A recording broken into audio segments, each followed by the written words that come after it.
You've been told financial fraud requires a genius. History suggests something cheaper works better, a good story and an expensive witness. In 1872, a man walked into a bank in San Francisco with a bag of raw diamonds. He never told anyone where he found them. Within 18 months, he had extracted more money from more sophisticated investors than almost any confidence scheme in American history, and he did it by selling the same worthless claim, in layers, to round after round of people who each believed they were the first to see it clearly. Then he disappeared with the money, and the mechanism he used has never stopped working. The official story of this event calls it a hoax. That word describes the symptom. The mechanism sits elsewhere. You are a bank director in San Francisco in 1871. Two prospectors walk in dirty, evasive, clearly uncomfortable in a marble lobby. They want to deposit a sealed bag for safekeeping. You ask what's inside. They resist. You press. Eventually, reluctantly, the bag opens and uncut diamonds spill across the counter. Their names were Philip Arnold and John Slack. Arnold had worked at a diamond cutting operation in California years earlier and understood exactly what raw stones looked like, how they were valued, and critically, how little most wealthy men actually knew about identifying them. That asymmetry was the entire business model. Bank director William Ralston tracked the two men down and offered to fund an expedition to find more. Arnold and Slack refused at first. This refusal was not caution. It was pricing strategy. The less available something appears, the more an informed buyer assumes it must be worth extracting at any cost.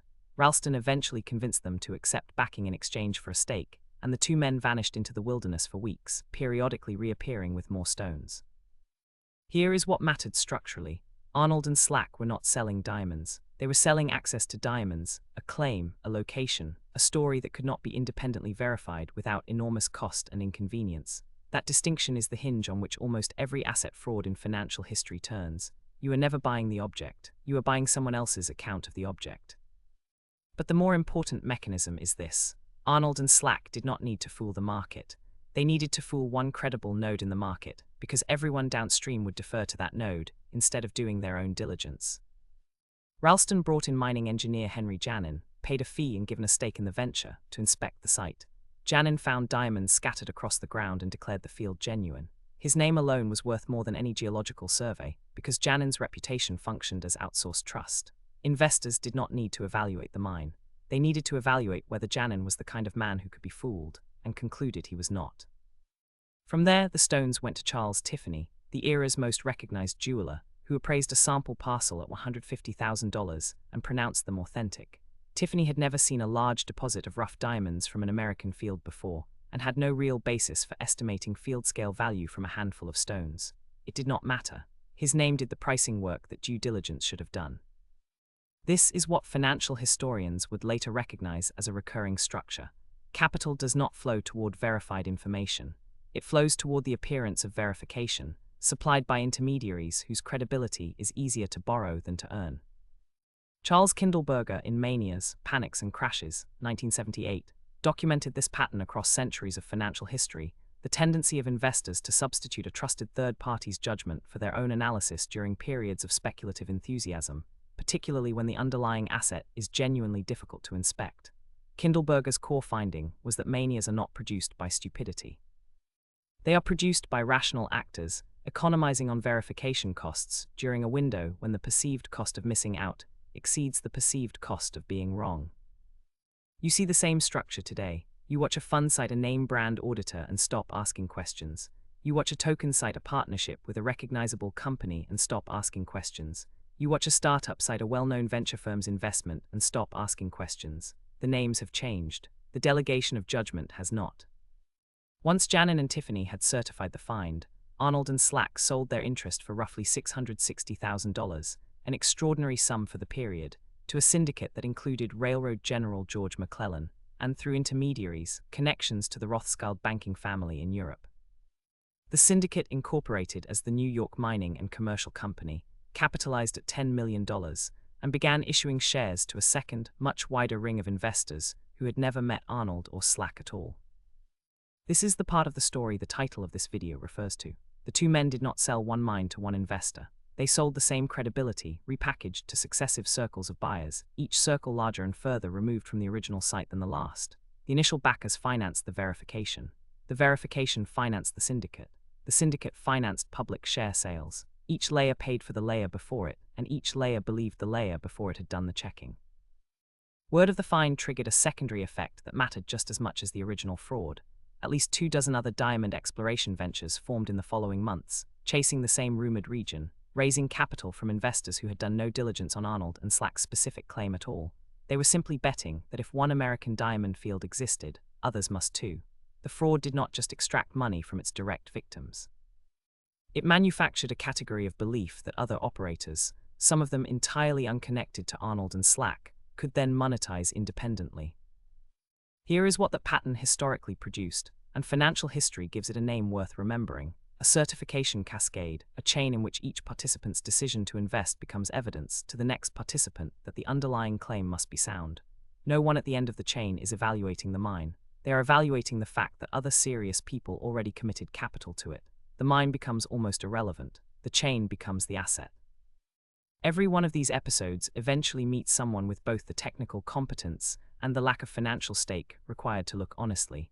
In this case, it was Clarence King, a government geologist leading a survey of the 40th parallel, who realized the reported location of the diamond field sat inside territory his own team had already mapped in detail, and they had found nothing. King located the site himself. What he found was a field where gems appeared in freshly disturbed soil, clustered in patterns no natural geological process would produce, and the detail that ended the entire operation: several of the stones bore faint cutting marks. Arnold and Slack had salted the site, scattering genuine diamonds and rubies, purchased in London and Amsterdam for roughly $35,000, across a barren claim to simulate a natural deposit.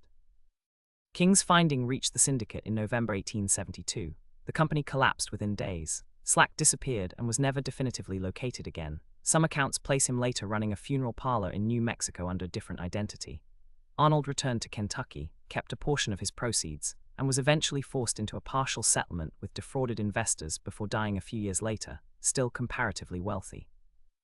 The important structural fact is not that they got away with it, though they largely did. It is that the fraud collapsed only when someone with no financial upside personally verified the physical asset. Every other party in the chain, the bankers, the syndicate, the jeweler, the newspapers, had a financial or reputational incentive to confirm the story rather than test it. You watch a company's stock rise from 30 cents to $250 a share over 3 years. You watch a modest exploration outfit become, on paper, worth $6 billion. You watch geologists, banks, and eventually a government take an interest in the site. This is Bre-X Minerals, and the site was Busang, in the Indonesian rainforest of Kalimantan.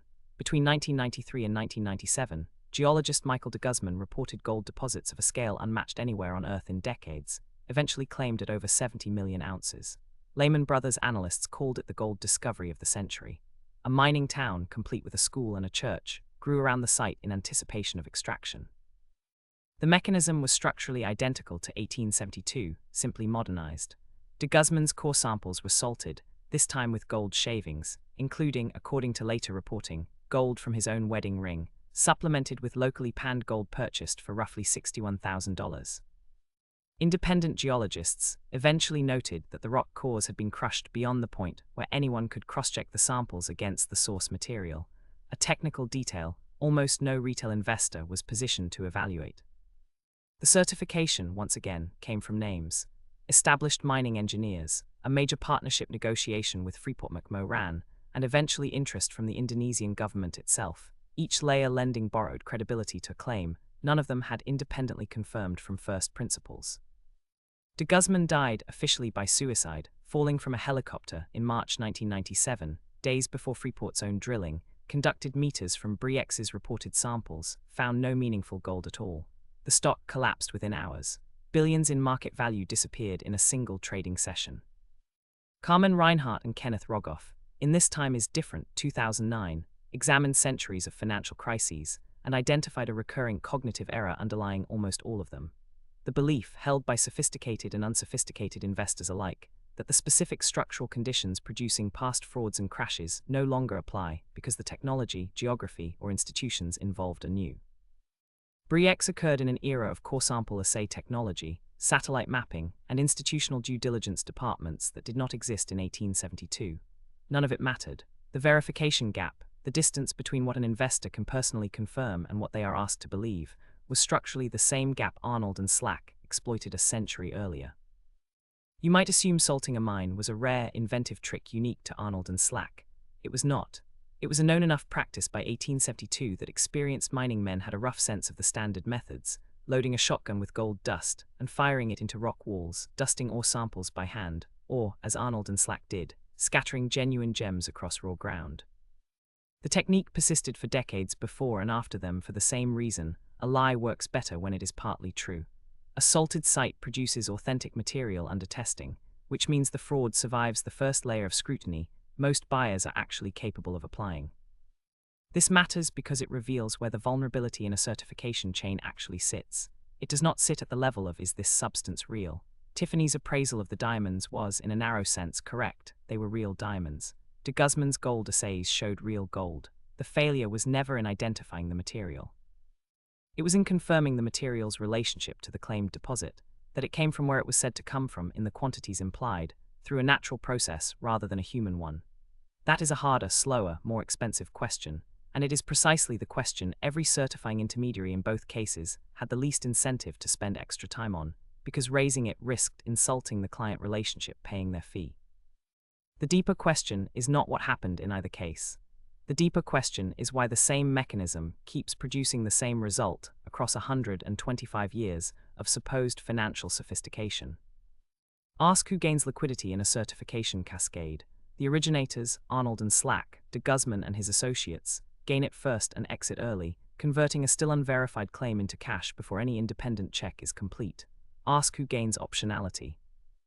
The certifying intermediaries, Janin, Tiffany, the assay technicians, the analysts, gain reputational upside if the claim proves real and minimal personal downside if it does not, because their compensation was collected regardless of outcome and their individual role in a large syndicate diffuses blame. Ask who absorbs the risk.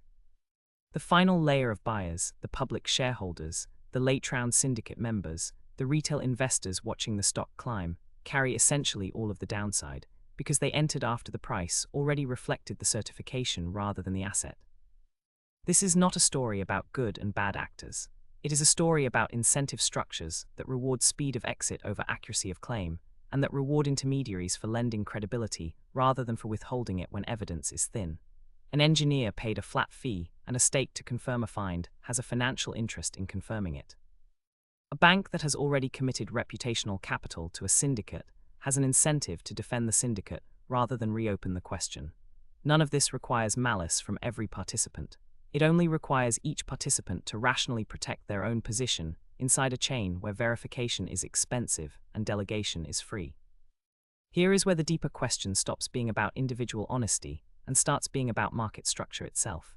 As New York mining and commercial company shares traded higher through 1872, that rising price was cited by later buyers as evidence the field was real, not because anyone had gone back to inspect the ground again, but because a rising price is in itself socially legible proof that other people believe. As Bre-X shares moved from 30 cents toward $250, the same thing happened at a larger scale. Each new high was treated by later entrants as confirmation, not as a question. This is close to what the investor and writer George Soros described as reflexivity, the idea that market prices do not simply reflect an independent underlying reality, but actively feed back into participants' perception of that reality, which then changes their behavior, which then changes the price again. In a reflexive loop, a rising price is not neutral information about value. It is itself a cause of further buying, because participants read the trend as validation. Arnold and Slack's syndicate, and 30 years shy of a century later Bre-X's shareholders, were not simply victims of a false claim.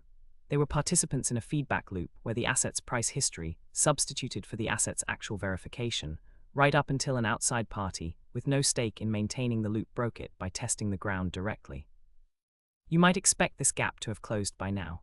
Modern markets have disclosure law, audited financials, geological survey standards, securities regulators. And yet Bre-X happened in a regulatory environment far more developed than 1872's, and the mechanism ran almost identically. The structural reason is that verification cost does not scale down as easily as claims scale up. A promoter can announce a discovery in a single press release. Confirming that discovery independently requires physical access, technical expertise, time and capital that most individual investors, and even many institutions, do not have and cannot justify spending on any single opportunity among hundreds under consideration. This asymmetry, cheap claims, expensive verification, is structural, not technological, and no amount of regulatory sophistication fully closes it. Regulation raises the cost of fraud after the fact. It does not lower the cost of verification before the fact, which is the actual gap being exploited. What changes across eras is not the mechanism. It is the asset class serving as the vehicle. Diamonds in 1872, gold in 1997, and in more recent decades, unaudited private placements, direct-to-retail cryptocurrency mining operations, and pre-IPO share offerings in companies whose core technology claims cannot be independently tested by the buyer. The vehicle changes because regulators and journalists eventually learn to scrutinize whichever vehicle was used last time. The underlying mechanism, borrow credibility from an intermediary, layer buyers who defer to each other rather than to the asset, exit before the final layer tests the claim, does not need to change, because it was never about diamonds or gold in the first place. You might still wonder why the financial system does not simply learn, permanently, from an episode as public as either of these. Hyman Minsky, in Stabilizing an Unstable Economy, 1986, offered a structural answer worth sitting with.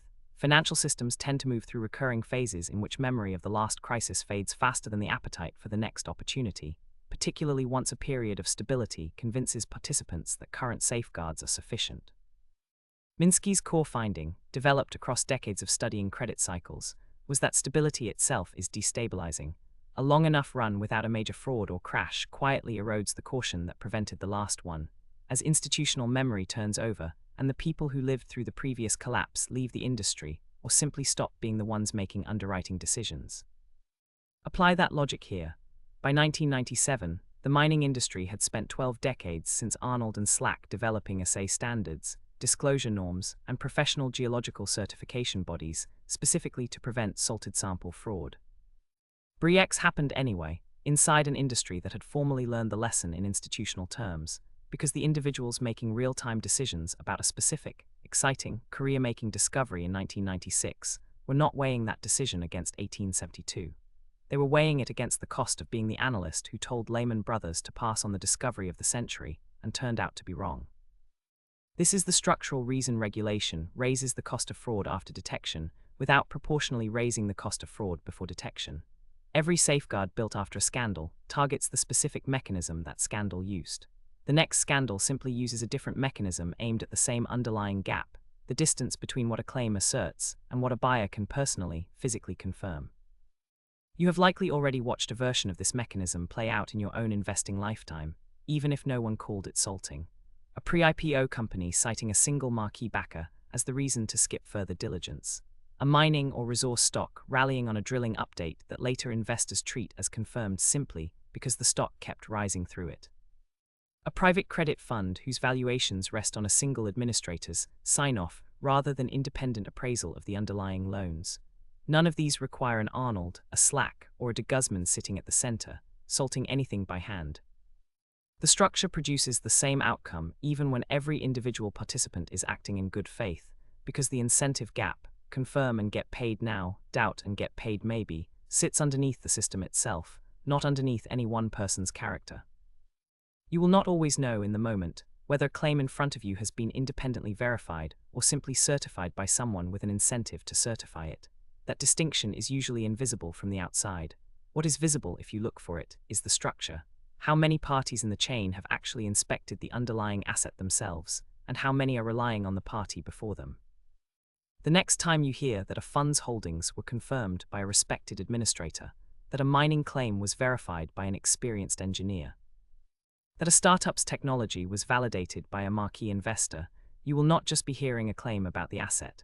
You will be hearing a claim about a chain of people who each decided it was reasonable to trust the person before them instead of checking for themselves. This does not mean every certification is worthless, and it does not mean every intermediary is complicit. Most are not. Janin was almost certainly not a knowing participant in Arnold and Slack's fraud. He appears to have been genuinely fooled by a well-executed salting job, the same way most of Bre-X's geologists likely believed the samples they were analyzing. The lesson is not that intermediaries lie. It is that an intermediary's incentive to confirm is structurally stronger than their incentive to doubt, and that gap does not announce itself. It looks, from the outside, exactly like competence. What you can actually do with this is narrow the question you ask about any claim resting on a certification chain. Not is this person credible, which is usually unanswerable from where you sit. But how many steps separate this claim from someone who physically checked it?